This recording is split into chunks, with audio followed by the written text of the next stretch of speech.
Hi guys, welcome to another episode of Clangin and Bangin with Mikey, episode triple 222, 222nd episode. Anyway, man, what we're gonna talk about today is a whole bunch of stuff, right? I was watching the podcast the other day. Brother's name is Jason Wilson. He's a psychologist, an author, and everything too, right? And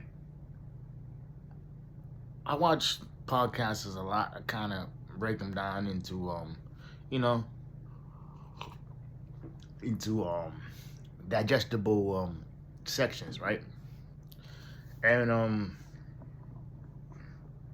with this podcast, um, I found myself paying attention a lot because what he was saying is true. A lot of young black men, uh, we don't know what it's like to grow up in a household where you can show your emotions, where you're not ridiculed for feeling that way, right?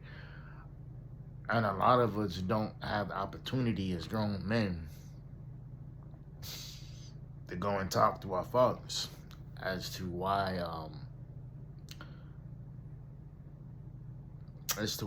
our childhood was like that, right? And I didn't get the closure that I didn't know that I needed until years later in my situation. My father was a provider. You know, he was one of the toughest sons of bitches that I know. I mean, that nigga was tough as nails. I would get my ass whooped more often than not for the most stupidest shit, right? Um, so with that being said, man, like I said, I didn't get the closure until years later, until my brother died. Um, so my dad's younger brother, uncle, my uncle, he calls me, and so me and him have a conversation about an hour or so, and he was like, "Yeah, man," and he's like you and your brother remind me of me and your pops. What the hell are you talking about? You know, I was like, what are you talking about? I mean, he went on to explain it, and it made sense. Because my brother was more of the happy-go-lucky kid. He just overall, like, we were both nice kids. We're both nice individuals, but my brother was nicer. He's the type of dude that he would always ask people how they doing. And my brother has severe case of cerebral palsy. Anybody knows what cerebral palsy is? It's actually a traumatic brain injury that affects your nerves, the ability to walk, all kinds of stuff, right? You know, it affects your speech, all that stuff. But my brother always made sure to make people feel seen, make people feel heard. Everybody. Whereas me, that was reserved for people that I absolutely, truly cared about. Um, Not to say that I didn't treat people the same way that he did, because I did. I just wasn't the most social kid. This wasn't my thing. Um, and you started noticing about age 8 or 9 that we were different. Um, that he was gonna be who he was, and I'm gonna be who I was, right? And that's just what it is, man. I think it's imperative that people understand that, because it's like a lot of us black men, like I said, we don't grow up in households that that we're told it's okay to share emotions. You know, we're told it's okay to cry and everything. Um,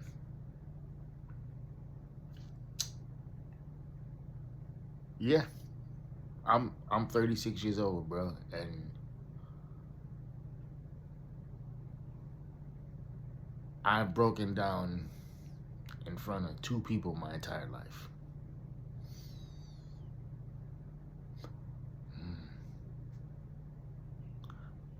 Uh, Once in front of my mom's, and most recently in front of my girlfriend. And I felt a relief, because it's like, yo, it's like, I know I'm not okay, but you know what? It's okay not to be okay. I don't have to sit here and pretend that I'm okay. I don't have to sit here and pretend that everything that I got going on or everything this is like I'm not okay, and it sucks.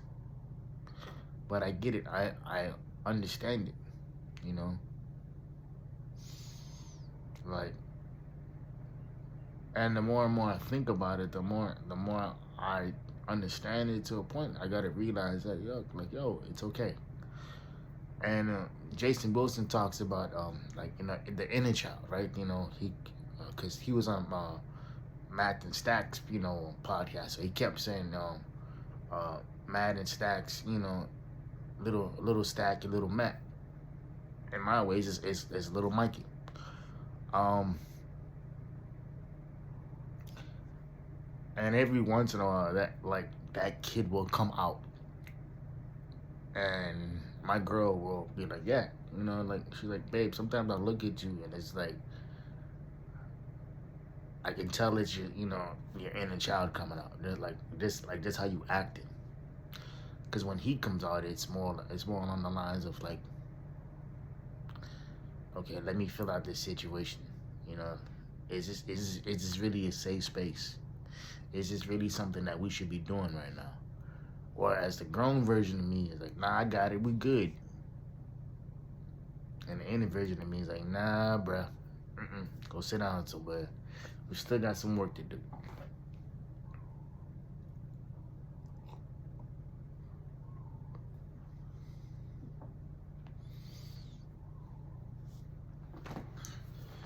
And I just sit there and I think about that, man, because it's like I wonder more often than not,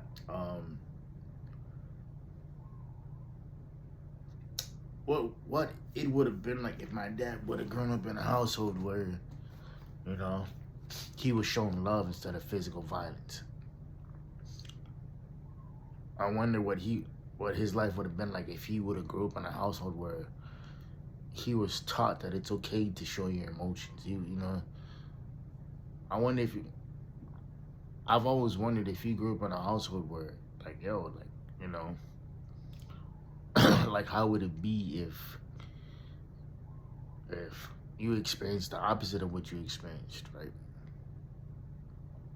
Mind you, my father grew up in segregation. Um, he grew up in the civil rights movement. He grew up in a time frame in America where blacks could not get served inside restaurants. He was 20 years old when the first time he sat in a restaurant and got served.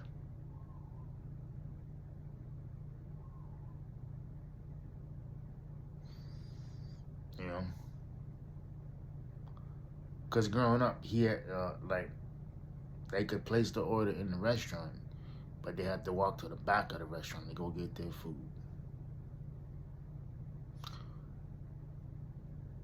I often wonder what my dad would have done or what his life would have been like if he would have had the opportunity to finish school. Because my dad was a decent athlete, you know what I mean? Yeah. I wonder if he didn't have to join the military, what his life would have been like. Where he would have done or what he would have done if given the opportunity to finish school. Because my dad, he was the smartest guy I knew, history wise. It's like I remember coming home from school when I was in grade school and middle school too.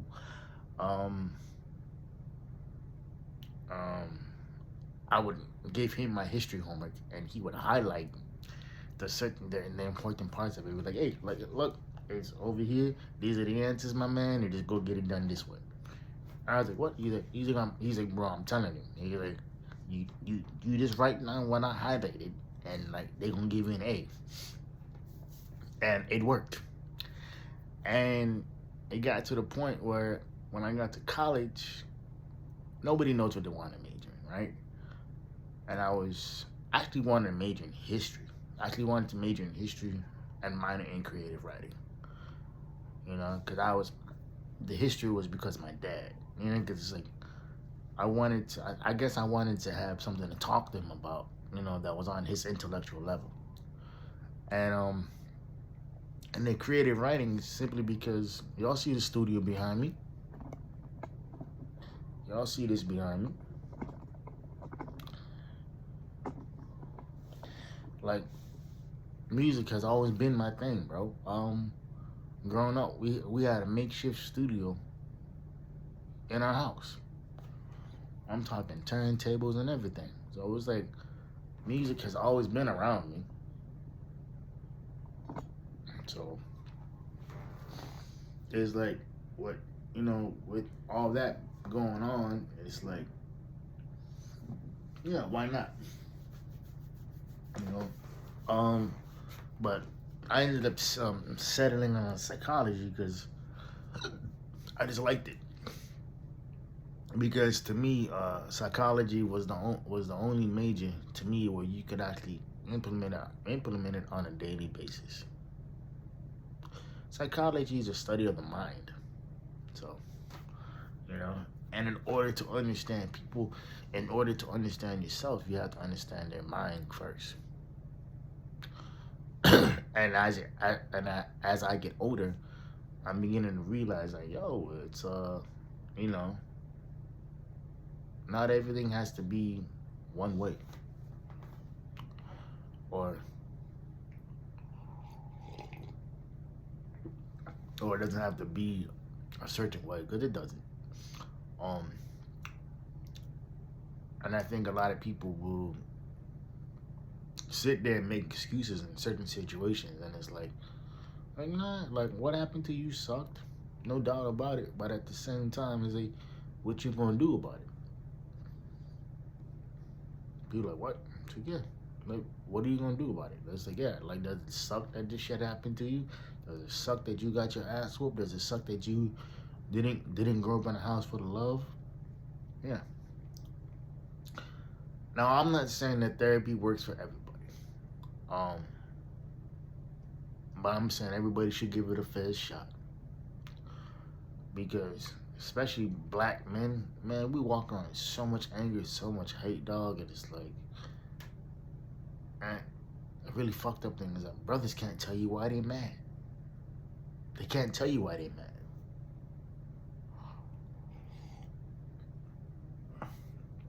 Like, niggas can show you physically, verbally, emotionally, but they can't tell you why they mad. And that's the biggest thing for me, dog. It's like, as I got older, I realized, like, yo, I can't fly off the chain. I can't do X, Y, and Z. Yes, is that shit warranted sometimes? 100%. But it's like, is it something that needs to be done all the goddamn time? No, it doesn't. And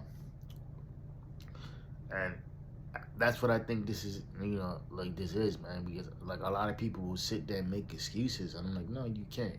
It's like, own up for your behavior. Own up for the shit that you do. Because if and when you do that, that makes you become a more well-rounded person. And that's important, because you don't want to go through life thinking that, oh, it's everybody else's fault. It's boom, boom, boom, boom, this and this and that. And I know people who are psychologists by trade, but narcissists by nature. Let me say it again. They're psychologists by trade, but narcissists by nature.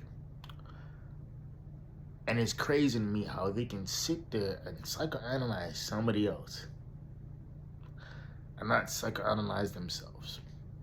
Like, how do you sit there and do that, bro? Like, how? Like, what's the thought process behind it? How can you sit there and counsel somebody else, but you can't counsel yourself? Or you don't want to come to terms that you're just as fucked up as everybody else is, right? And it's hard to do, And I get it. Nobody wants to sit there and analyze himself. Nobody wants to sit there and be like, oh, well, yeah, this happened in my childhood, yada, yada, yada, boom, boom, boom, boom, boom. Okay, yeah. You know what? I'm a firm believer that beautiful things come from ugly situations. And I don't mean just children. You know, I don't mean just, you know, relationships after you leave a marriage or whatever it is, or finding somebody who gets you and you don't have to explain yourself to them. They just understand it. But at the same time, it's like when you're dealing with certain people, you have to realize that it's like everybody comes with some sort of baggage. Nobody comes in fully healed. Nobody comes in prepared for X, Y, and Z. You know, nobody comes in trying to handle all your triggers and traumas, but they're there. You know, they're not going anywhere. And I think as for black men, we have to understand that it's okay. You know, we don't have to we don't have to be walking around, you know, looking all hard and feeling all hard because of X, Y, and Z. Like, there's no need for doing all that. For what? You doing all that for what? It's like, how can you sit there and say, oh, I'm this, I'm that, in reality you're not? And I think that's the worst thing you can do, is to not be available for yourself.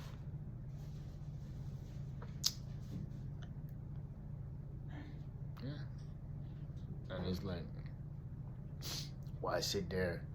Why sit there in front? Why sit there and make excuses of how fucked up you are? Just admit to it, grow from it, and move on. You know.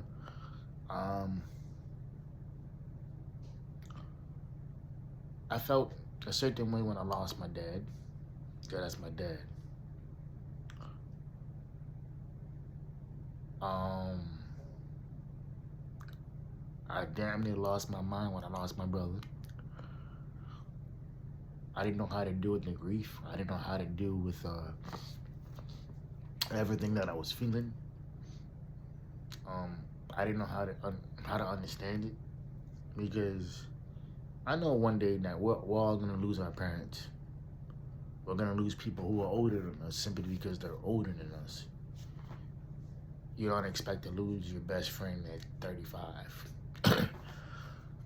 And it's like, yeah. It's like, to lose him at 35, man, when it's like, when I'm thinking we're gonna be in this bitch for like till 75, 80. You know? That's what I was thinking. I'm thinking like, yo, he gonna be my best man at my wedding. You know, possibly be an uncle. You know what I mean? It's like, so it was like, I'm thinking all this shit. You know, and I'm like, yo, and it was like, I could see my boy giving his best man speech, and it's like, and I was like, fuck, none of that shit's gonna happen. You know. And I kind of just, my girl told me that, you know, she told me that too. She's like, yeah, she's like, babe, something's going on with you, because it's like, you haven't been acting right since Thanksgiving. And I was like, yeah. And I was like, yeah. She's like, I've noticed what you've been doing, how isolated you've been, you know, not just with me, but with everybody. And she would ask me like, hey, are you okay? Like, no, I'm not. She's like, what's going on? It's like, maybe I'm struggling. You know, and that in turn was like a 8-minute phone call or voice message or voice memo that I left for her, because the conversation was something about completely different, and then I started talking about my brother, and then that shit just fucking it just fell out, you know, like a tsunami. Like, my shit just fucking flooded, right? And when that happened, I wasn't expecting that raw of emotion to come up, but I'm glad that it did. Because it told me one thing, that like yo, it was like, my boy, you're not okay right now. Well, one day you will be okay. One day one day you will know how to handle all the shit coming your way. Right now, like we're not equipped for that. So how do we go about it? Okay, you start looking at therapy. You start looking, you start looking at, other resources. And thankfully, majority of my friends, we all hold some sort of mental health degree. You know, so I tapped in with them, and even some of my coworkers, because they hold mental health degrees. I was like, yo, okay, like, what do I gotta do to cope with this? And they all said simply the same thing. They're like, yo, you gotta feed it. You gotta lean into it. Like, you can't, like you're not gonna get this shit figured out. They're like, yo, it's not like one of your beats where it's gonna take you 10, 15, 20 minutes to get this shit done. It's gonna take you a minute to figure this shit out. But you gotta lean into it. You have to understand that it's okay. You have to understand that everything that you're going through, it's a learning process. Because grief is one thing you can't pencil in, man.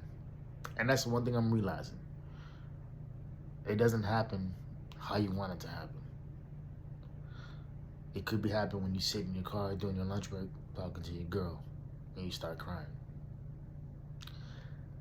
You could be out, with your partners, and you hear a certain song and automatically thinks of your brother. And I think for me is that it's important that people recognize what you're going through, but it's also important to realize too that it's okay. It's okay to not be okay. It's okay to be like, you know what? This is the energy that I'm giving to this right now isn't what I want to give it to, and that's okay. Everybody handles grief differently. Everybody handles things, in a different space.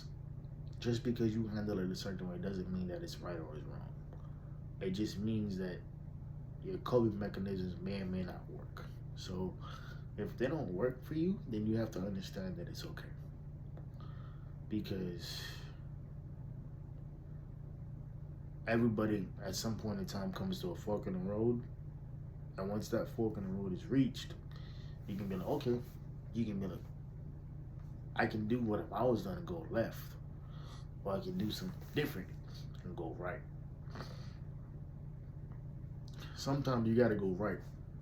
Because doing what you've always done, majority of the time doesn't give you the results that you want or the results that you need. Doing what you've always done will always guarantee you that you'll always get the same thing. And getting the same thing isn't always the best thing. So anyway, y'all, this is 23 minutes of your life that y'all won't get back. Hope y'all keeping the 4 P's.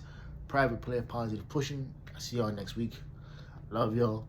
Like I said, know your worth because you better know what you are. Peace. All right, y'all. Have a beautiful Sunday. I'm out. Later.